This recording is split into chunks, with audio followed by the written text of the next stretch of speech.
Happy Friday. I'm here for another Friday 5 Live, and today's topic is all about yearly calendars. Do you use a yearly academic schedule that you send out to students every year? Is this something that is on your to-do list for fall? Have you finished yours this year? If you already have your calendar together, let me know in the comments. Say, I am done. There are a few of us that might be a little bit behind you. So today I wanted to show you how I use my yearly calendar and give you a little freebie if you're a little bit behind right now and you just haven't gotten that stuff together yet.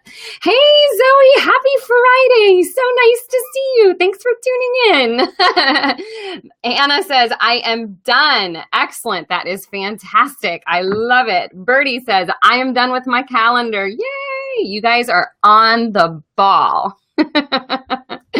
So we're talking about yearly calendars today and how we can use these effectively in our studio. And I have a few tips for you that I think are going to be super helpful.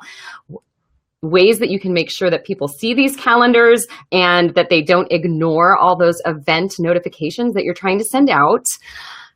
A little tip about not being afraid to commit to a yearly calendar, because I used to be really afraid of yearly calendars. I know it's a strange thing to be afraid of, but I'll tell you why in a second.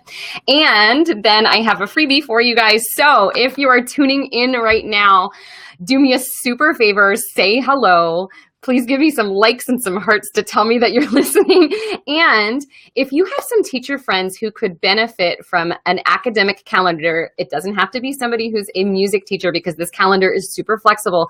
Tag them in the comments, tag their names so that they can get a hold of the freebie. All right, guys? All right, here we go. So here is my yearly calendar. I know whenever I bring up a white sheet of paper, the camera goes wonky here. I just made this morning. It's nice and colorful. Of course, you could also print it out in black and white if that is your thing. And what I like to do on the yearly calendar, this is a blank version of it. Okay. My yearly calendar is already done. It's printed. So, but I wanted to show you this blank one. I made room for the studio name at the top. And what I typically do with this in Word, once I create this template, is that I will go through and I will highlight the days where there's an event. So let's say on December 16th, there would be a recital at a retirement center. So what I'd go on Word and I'd highlight that date. And then what I would do is down here in the bottom under fall semester, I would type the date and I would say winter recital. And so that keeps it nice and organized for every single semester. So not only can you highlight the date on the calendar, okay, that's my tip, highlight it on the calendar, then you add it to a list below so that it's very clearly marked. These are the things that are happening this fall. These are the things happening in the spring. And these are the things that are going to be happening in the summer session. Oh, hey, I see a lot of other people here saying, I've got my calendar done. Karen's done. Carissy is done. Kristen says, I do a studio calendar. Parents said, well, at first, but then ignored it. Oh, Kristen, you bring up my next topic. So this can be so frustrating, right? You spend all this time putting this calendar together and then it gets ignored. So here is my tip for you. I forgot to type it in. I'm going to type it in right now. Remind clearly and often. That is my tip. So once you create this calendar and you send it home with students by putting it, pasting it into their assignment binder or putting it on the outside of their assignment book, then sending it via email to your parents as well, putting it on your website so that it's clearly visible, maybe sending another copy home with parents who might want a copy to put up on the fridge or in their office or wherever they need to see that. So this calendar may need to go out like 4 or 5 times. There's nothing wrong with that. Then when you have events, remind clearly and often. Put announcements in your lobby or waiting room, or if you don't have a lobby or waiting room, make a little sign that you can put outside of your studio to remind them of the event. Coming up, recital on October 13th. I'm not sure who would have a recital on October 13th. It better not be a Friday.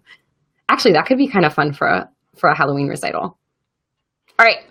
Now, great question, Chrissy. What do you do if you don't have your recitals planned? Like, it's like you guys are telling, like, letting me go into the next, you're like segueing? Yeah, that's not even a word. Friday.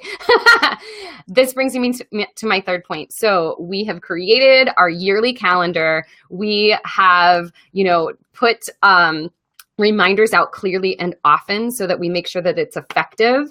Then my final tip for you guys is not to let fear stop you from creating this calendar. I have created calendars in the past that have TBA written on them.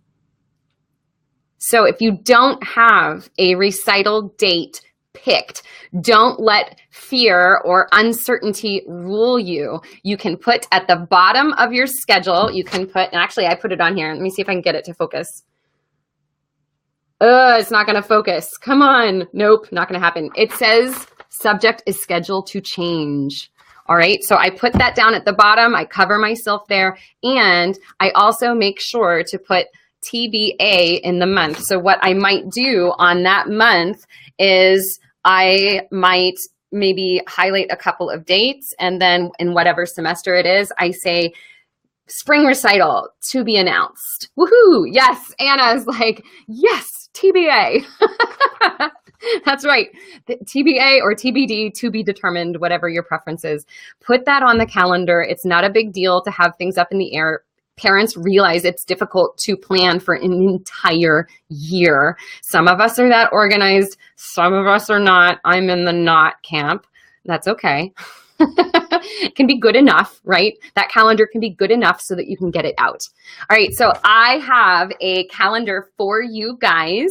I've created this. It's in a Word document. So what you're going to do is I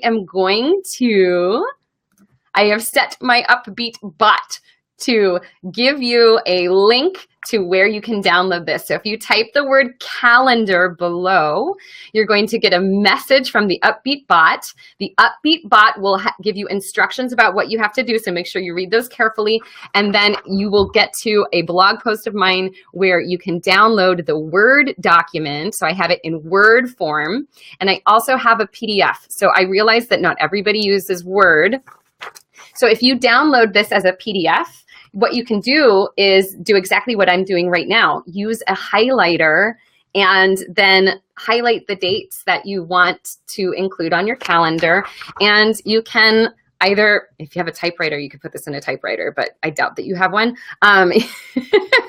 Maybe you just then copy paste it and put something on top of that. And then you can just copy the entire calendar and it still looks really great. Again, you have space for your studio name at the top, so you can also personalize this, guys.